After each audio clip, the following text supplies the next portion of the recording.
Welcome to the Craftsman Founder Podcast, hosted by Lucas Carlson. Every week, we talk to founders, entrepreneurs, and those who've made a craft out of creating companies and enterprises. Listen every week to get ideas for starting, promoting, and growing your business. There are no shortcuts, just good old-fashioned hard work and craft.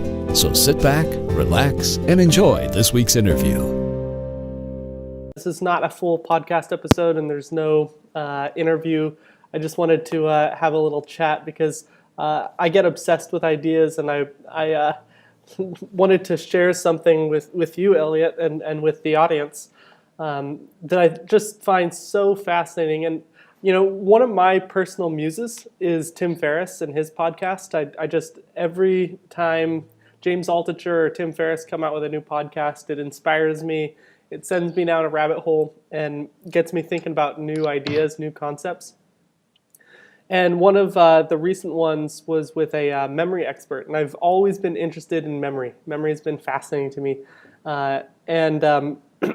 so I wanted to test you, Elliot.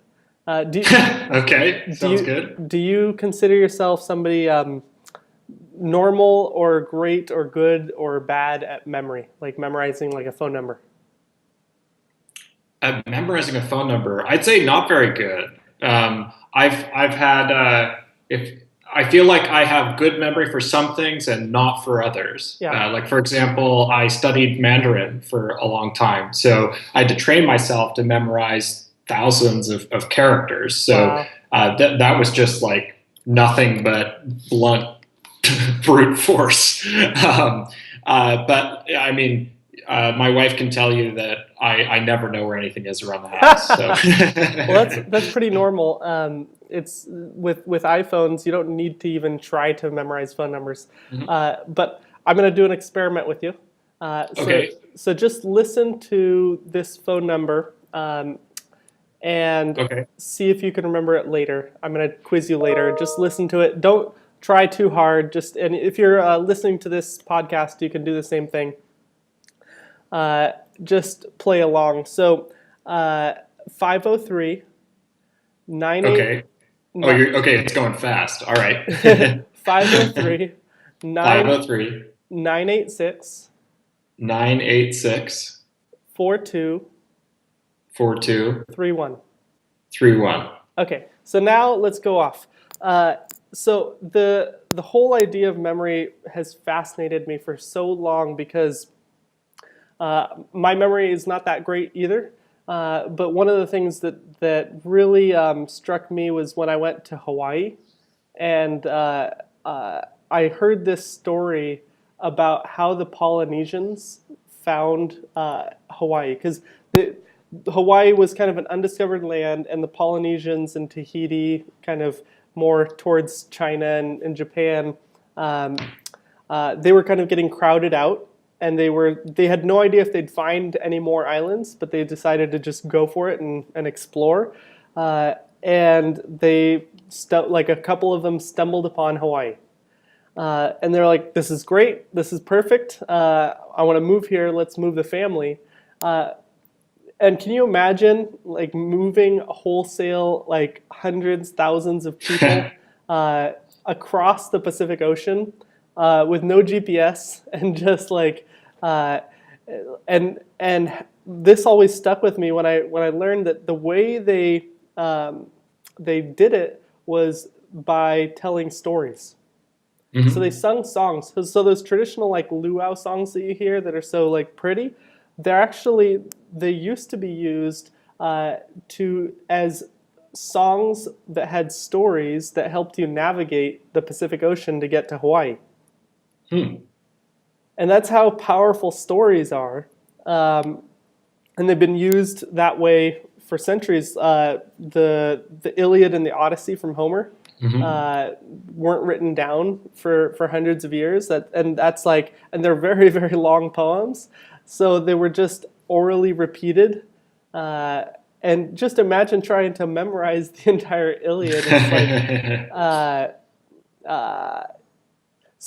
In fact, for those who might not be that familiar with the Iliad and the Odyssey, the reason those stories are poems is because of oral tradition and memory. It's actually way easier to remember meter and rhyme than it is to just remember straight prose. Yep. So they are functional poems, not just artistic ones. Yep. And so. To go on off a slight tangent really quickly before we continue on this line of thought, I came up with a new game to play with my wife in the car when we're going on a road trip. And I don't know where I came up with this, but I'm going to share it with you. Who's the first person you think of when you think of the name Dan? A kid who went to my middle school with me, Dan Delano. He's a redheaded lacrosse player, nice. And we used to play video games together. For me, the quick Dan for me is a magician named Dan Carlson. Okay. Sure. And then how about Tom? What's the first? I think of Tom from Parks and Rec. Have you watched that show? yeah, absolutely. For me, Tom Cruise. It just like okay, there you go. If you like fill in the apps, it's one of those things that I've always been fascinated. Like Tom Cruise, you think is a superstar, and you see him on screen, but you like he has such a normal, regular name, but It doesn't sound normal when it's Tom Cruise. Right, when you put them together. Yeah, but it's fun to kind of play this and pick different names and see if you and your spouse come up with the same name or a different name. It's just like it's kind of one of those random games to play, and that becomes important later. So now let's play a different. Let's do a different experiment. So let's first, before we do this experiment, let's test your memory. What was the phone number? Oh my God, I have no idea. 503-986. I'm just gonna shoot from the hip here. 6941. You got it till the 986, and then you messed the rest of it. The 4231 was 4231. There we go. Yeah. So you did very. I'm surprised I got that. Yeah, far. you got pretty good. But the human brain isn't built for numbers, and it's not built for lists. There are exceptions. My wife is actually built for like memorizing lists. She does it really well. I don't. So let's do a different thing, which is. Let me tell you a story and see how much of the story you can remember. Sure. So in this story, I'm going to tell you the story, but what I want you to do is I want you in your head to visualize the story with your specifics in place. So I'm going to be talking about an office space. So I want you to think about an office you used to work at. And if you're listening, you can do the same thing. Just imagine your office and put yourself walking through this story. I'm going to be talking about an elevator. So there might have been an elevator in your office. If there wasn't, just imagine that you found an elevator and you were surprised by that. So just make it your own, and I'm going to tell you enough of the story that you can do that. So the story starts out with you coming into the office. It's a regular day, except when you go to open the door, there's a huge beehive right in front of the door, and you're like, oh man, you're scared of bees because you're allergic. But then you remember that you've been practicing kind of a yoga sort of thing, and so you try to relax. You say Om, okay, and so then you go into the elevator, going into your office. Getting ready to go to your final space, and you're still trying to stay in this space. You're trying not to let that beehive really affect you. So you also practice a yoga pose. You know the tree pose? Mm-hmm. You pretend like you're a tree, and you've got one leg up on the other in the elevator, going up the elevator into your office space. So then you get to your office. So you've finally arrived. You walked to your office, and you get there, and you're like, okay, well, it's before I get into work. Let me take a minute and practice my meditation again. So you sit down on the floor, and it feels like wet. You remember you might have like dropped something on the floor, but so you're sitting on the floor, and you say Om to yourself again, and then the weirdest thing happens. You open your eyes, and you're holding two sticks.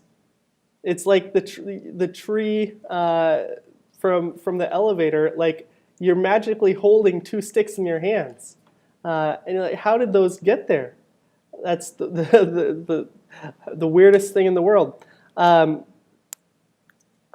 so, where do you put these sticks? It's time to go to work. You got to put them somewhere. So you decide, okay, I'm going to stick them in my shoes. So you put your sticks in your shoes. You walk to your desk, and you realize you're late. All of this time running into the bees and doing all this meditation, you're late for work. But then you realize that that's a test. So you say to yourself, Om again. And then you realize that the sticks in your shoes are hurting you, so you take them out. Okay? Mm-hmm. So that's the story. Okay. Have you read Moonwalking with Einstein? You know where I'm going with this. Okay. So if you haven't read that, it's awesome. But it's such a simple story. Let's see how much of you can just recount for us. Oh, right now? Yep. Okay, so we're not going to distract me with another. We could, but I'm sure you can remember the story later too. Okay, sure. Just in brief. Okay, so I'm heading to work. It's a normal morning, and I show up at the building, and there's a beehive right next to the door. So holy shit, why is there a beehive in my building? Yep. So I start to freak out. Oh my God, there's a beehive. What am I going to do? I have to get to the office. But then I'm like, sweet, just learn these new yoga moves. So I'm going to meditate my way through the bees. They're not going to be able to pierce my little sphere of enlightenment. So I meditate, Om, make it past the beehive to the elevator. But I realize, I really don't want to get stung. And so on my way up to the office in the elevator, I go into tree pose because that'll really help me center myself. And another Om. And I get to my floor, I get out and enter the office, but I realize that really, again, I need to center myself. This was pretty weird morning, starting out with a bunch of bees right as I get to work. And so I sit down on the floor to do a full seated meditation. And the floor is really wet, which is a little gross because I might have spilled something yesterday, but what was it really? And then as my eyes are closed and I'm meditating, I feel these two sticks in my hand. It's like they just appeared almost magically, perhaps because I had been doing tree pose in the elevator, which makes this morning even weirder.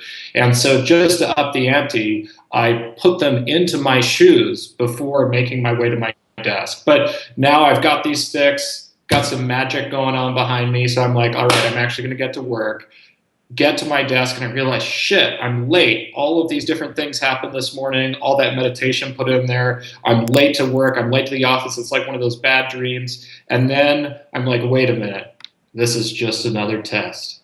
So I sit in my chair and I do another seated meditation right there. Om. And then I realize, why did I put these stupid sticks in my shoes anyway? It hurts. And I remove them and that's the story. So that story is something that you could tell somebody, you just did tell people, is something easy to remember, and you only need to hear it once. Mm-hmm. And now you actually know, forevermore, you know my phone number. There we go. Because we've got my phone number is hidden in that story. In very plain sight. So what I did is I just made some very simple rhyming. So beehive, 5.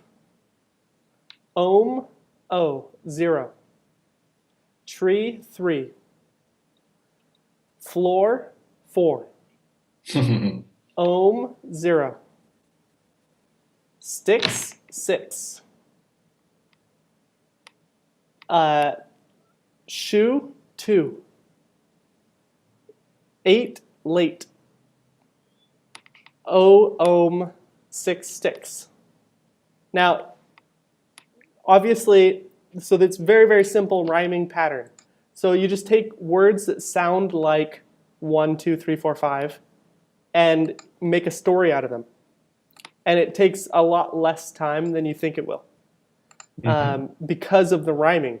Now, at this point, you could not recite my phone number immediately as a phone number. Sure, I'd have to translate it. But what you do have is you have a thing that is easy for you to remember that can translate, and it's basically like having a piece of paper written with the phone number on it, and you can refer back to it whenever you forget. And so you can use it as the foundation. So if you never care to actually remember the actual digits of my phone number, you can always try to just remember the story, and you can come up with the digits. Or if it's more important that you have like an instant, you can get rid of the whole story itself. The story is just a crutch. And it's just like writing on a scratch piece of paper. Once you've committed it to memory outside of the story, you can get rid of the story. Just throw it away. And so the whole concept to me has just been really, really fascinating. And this game that you can play with your spouse in the car of coming up with associations is the same game you can play with yourself for coming up with rhymes for numbers. For not everyone is going to have the same rhyme system. So for the number 1, for me, the most natural response, what's the natural response for you? What rhymes with 1? Ton. Perfect. So anytime you think of ton, it might be a heavy thing in your story, right? For me, it's gun. So like a gun comes up in the story and shoots something. So you have to come up with your own rhyming system that is most natural to you, the one that comes first to have this work. But it takes about 5 minutes to go through the numbers digits 0 to 9 and come up with words that you can picture for every number.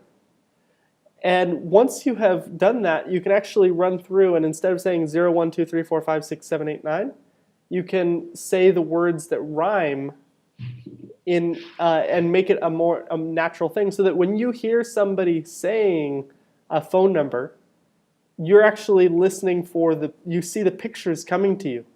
And so you're just creating the story as it comes to you.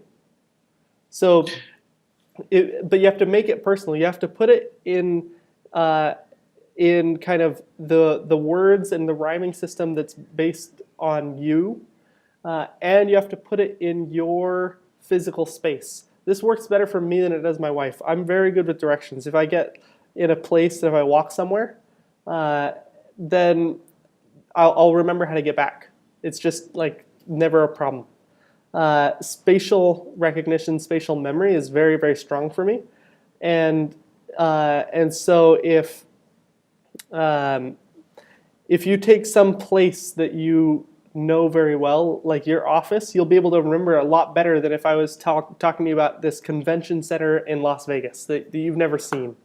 And so these are just some really fun tricks that are fun to play with and not nearly as hard as they sound. Yeah, and if listeners want to look more into this, I'd highly recommend the book Moonwalking with Einstein, which is all about training your own memory. It's actually a journalist who who discovers this whole hidden world of memory competitions, and then ends up going all the way to the U.S. Nationals himself.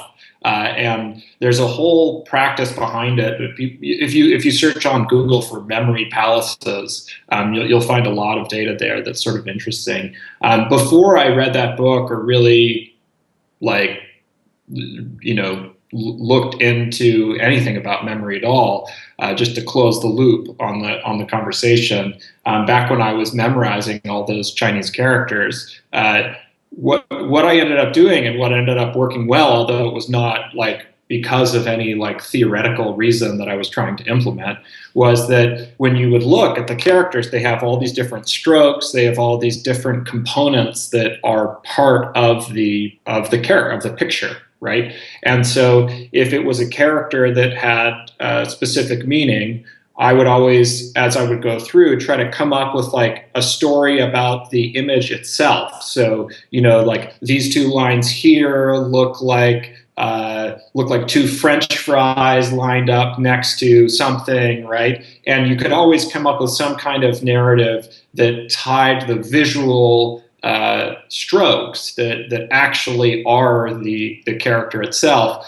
to the meaning behind it. And the funny thing was that, as many students of Chinese do, I would often be going over characters with friends to try to help drum them into your head, right? Because you need a lot of repetition to do it.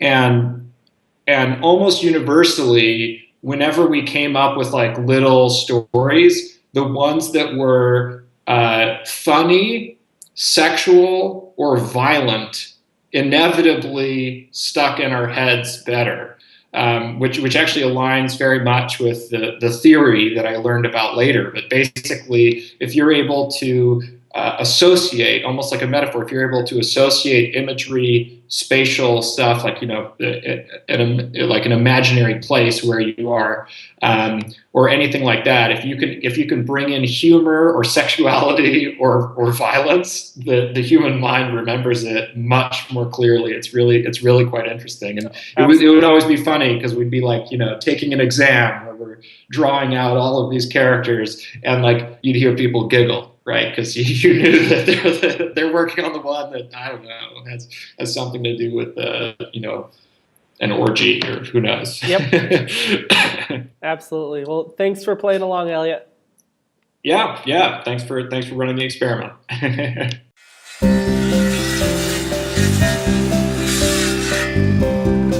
Thanks for listening to the Craftsman Founder podcast with Lucas Carlson. If you like what you just heard, we hope you'll pass along our web address, craftsmanfounder.com, to your friends and colleagues. Be sure to check out our archive section on our website for previous podcasts. This has been a Craftsman Founder production. Join us next time for another edition of the Craftsman Founder podcast.